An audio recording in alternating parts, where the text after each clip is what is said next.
Cuando la desobediencia militar viene inducida por la conciencia, surgen historias que trascienden el ámbito bélico. En diciembre de 1963, el piloto dominicano Víctor Hugo Román Peralta desafió una implacable orden superior y desertó para no bombardear a los guerrilleros del 14 de junio. Su difícil decisión revirtió la violencia en un escenario de dignidad. Hoy les presentamos la cápsula titulada Víctor Hugo Román, el piloto dominicano que se negó a bombardear a los guerrilleros de Manolo Tavares. Somos Oscar Sasso y Daisy Toussaint y esto es Anécdotas de la historia.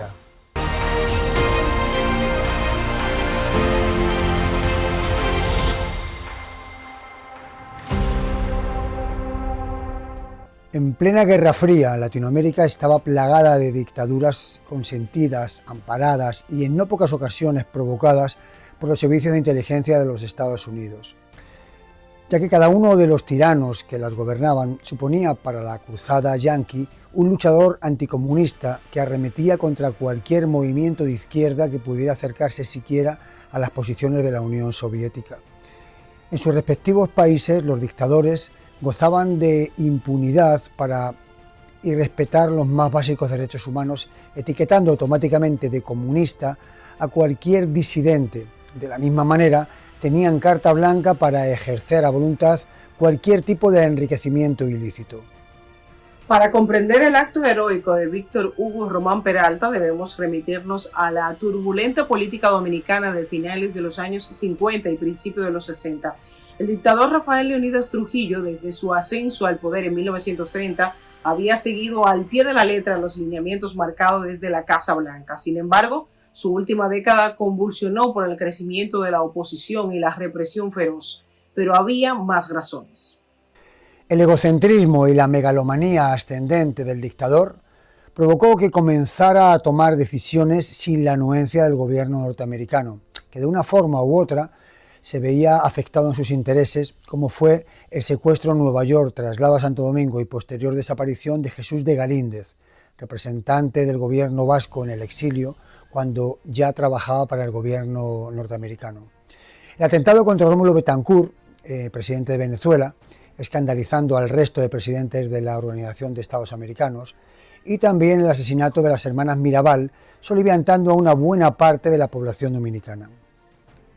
Todo lo cual encendía las alarmas del Departamento de Estado dada la proximidad en tiempo y espacio con el éxito de la Revolución Cubana, razón por la que decidieron enviar varios emisarios invitando al tirano a recoger y marcharse a vivir a la Florida con todas las garantías. Que sin embargo Trujillo rechazó airadamente a cada uno de los 4 comisionados que enviara el presidente de los Estados Unidos, 3 durante la administración de Dwight Eisenhower y el último en la de John F. Kennedy.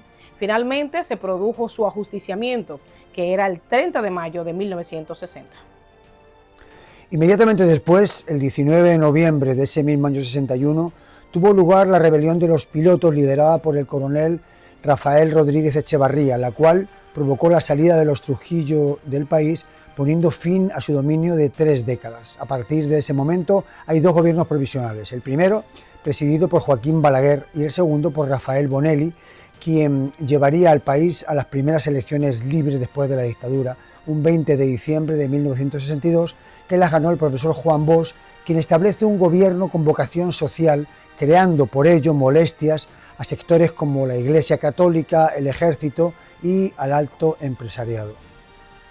De manera que el 25 de septiembre de 1963 se produjo el golpe militar que derrocó al gobierno constitucional de Juan Bosch, estableciéndose un triunvirato autoritario. En respuesta, el movimiento revolucionario 14 de junio, llamado así como homenaje a la expedición contra la tiranía del 14 de junio de 1959, se alzó en armas en las escarpadas montañas de Quisqueya, tal como Manolo Tavares, su líder, había advertido públicamente en el caso de que se interrumpiera el proceso democrático. Señores de la reacción, imposibilitan la lucha pacífica del pueblo. El 14 de junio sabe muy bien dónde están las escarpadas montañas de Quisqueya.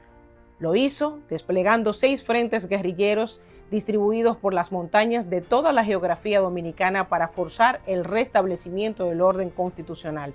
El alzamiento guerrillero comenzó el 28 de noviembre de 1963. En cuanto a Víctor Hugo Román Peralta, ingresa el año 56 en la recién creada Academia de Pilotos Batalla de las Carreras, dirigida por el general Ramfis Trujillo, hijo del dictador, y con un plantel de instructores españoles enviados por el generalísimo Franco. En dicha academia, Román consigue el rango de subteniente, destacando enseguida por su habilidad al mando de los cazas P-51 Mustang y entrenando en operaciones antiguerrilla directamente por el general Ramiro Matos. El joven piloto fue observado desde temprano por las élites militares y políticas. De hecho, cuando el 14 de junio de 1959 llegaron al país los expedicionarios antitrujillistas procedentes de Cuba, Román fue asignado a Constanza. Allí, una vez capturados los guerrilleros, se enfrentó al dilema moral de fusilar a revolucionarios indefensos. Pero en esa ocasión pudo evitarlo con astucia y determinación. Estaba entrenado para volar, no para matar, declaró años después. Su aptitud lo marcó como un hombre de principios, discreto, valiente y perfectamente consciente de que en un régimen así desobedecer podía costar la carrera y hasta la vida. Ya en diciembre de 1963, tras el triunfo del golpe militar contra el presidente Bosch, el triunvirato resultante ordenó a la Fuerza Aérea una misión letal. Los pilotos debían despegar en naves cargadas con 2.500 cápsulas de 50 milímetros y varios cohetes, además de una poderosa ametralladora, con orden expresa de exterminar a Manolo Tavares Justo y a sus guerrilleros del 14 de junio, en una zona montañosa donde operaban, que se llamaba Manaclas. 3 aviones de armamento idéntico debían ejecutar la operación saliendo desde la base aérea de San Isidro, y Román, con el rango de subteniente, pilotaba uno de ellos. Sin embargo, a sus 25 años meditaba afligido. Se consideraba un militar, un aviador profesional, no un verdugo de hombres a quienes matar a causa de sus ideas. Tiempo después diría en una entrevista: ellos luchaban por la democracia como yo creía que debía hacerse. Ese día, durante el vuelo, supo que su convicción era firme y su decisión clara. No dispararía contra aquellos con quienes compartía ideales. El 6 de diciembre de aquel año 63 se escribió una de las páginas más sorprendentes de la historia militar de la región. Román rompe la formación de la escuadrilla en pleno vuelo, reportando un problema mecánico, mete presión al Mustang P-51 y deserta, poniendo rumbo al este en dirección a Puerto Rico, cargando con todo el armamento. No tenía un plan determinado y las perspectivas eran más que inciertas. La pista que encontró fue una cercana a la ciudad sureña de Mayagüez, allí en la Isla del Encanto, y entonces reveló la identidad a la torre de control y de paso solicitó su asilo político. Más tarde pudo explicar a las autoridades su desobediencia militar por cuestiones de conciencia, reafirmando su firme compromiso con la causa constitucionalista. El mismo profesor Juan Bosch, que desde su derrocamiento residía en Puerto Rico, se puso en contacto con él y lo alojó en su casa por un buen tiempo.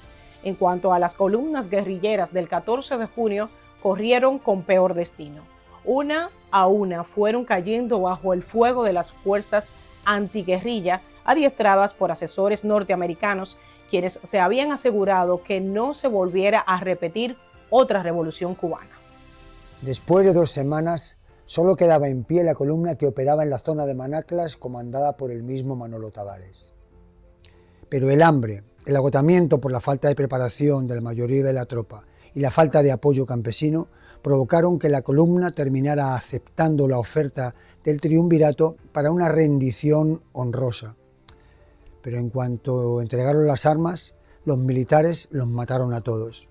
De la columna guerrillera solo se salvaron los 5 que se negaron a entregarse con el resto del grupo y los 3 que se encontraban en una misión de abastecimiento lejos del resto. Sin embargo, su lucha no fue del todo en vano, pues 1 año y medio después, una facción del propio ejército, harta de corruptelas e inoperancias, abrazó la causa constitucionalista y comenzó la Revolución de Abril de ese año 65, ampliamente apoyada esta vez por la población urbana, aunque finalmente reprimida por más de 40.000 marines norteamericanos. La historia de este emblemático piloto no acabó en el olvido. En círculos históricos, periodísticos y de memoria colectiva, su figura se destaca como un símbolo de moralidad en el servicio público, demostrando que desde el horror de las acciones bélicas, en ocasiones emergen actos sublimes protagonizados por hombres que, a pesar de todo y por encima de todo, eligen la dignidad cuando su conciencia se superpone a la obediencia ciega, recordándonos que a veces la verdadera valentía no está en ejecutar una orden, sino en cuestionarla e incluso a negarse a cumplirla, tal y como vemos en esta memorable anécdota de la historia.